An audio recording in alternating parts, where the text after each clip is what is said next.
Yesterday at this time, we still were looking at a tropical storm, a growing tropical storm, one that was headed in a different direction than South Florida. Now, overnight, it suddenly has turned about 30 degrees to the west and is moving in our general direction. It really began almost the night before Hurricane Andrew struck. The original forecast called for Hurricane Andrew to go up into the Palm Beach area.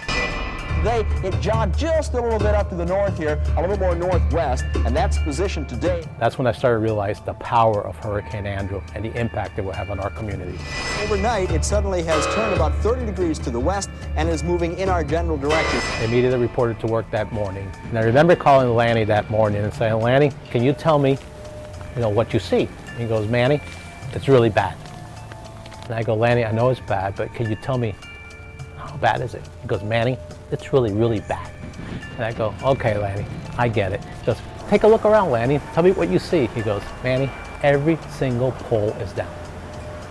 And I go, well, maybe it's just the area you're at. He goes, no, as far as you can see, every single pole is down. I remember as we were, flying down into the area doing an aerial survey, we could start to see the damage and how severe the damage was. And I could start seeing the poles that were down and the damage and how big the storm had impacted our communities. It impacted 1.4 million of our FPL customers, and we had over 20,000 poles that we had to replace following that storm. Our employees, even though those in the South Dade area that were impacted, their homes were devastated, they lived through a harrowing night, they reported to work the next day. And they worked day and night for 35 days to make sure every customer that could take service would have service as quickly and safely as possible. There were days that we would build power line after power line for miles and miles and miles, and there was not a home that we could provide service to.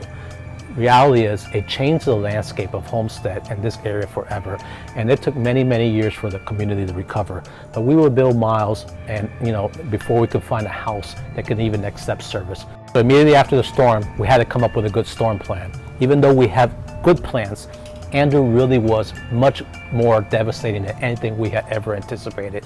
So we came up with a concept called staging sites. These are temporary construction facilities where we can house our equipment, our people, food. So these staging sites were developed, and we put 6 of these in the Homestead area, and these staging sites really became mini cities, and they were the ones that coordinated all the restoration areas for those communities. We had over 20,000 poles that were damaged and were basically broken or down.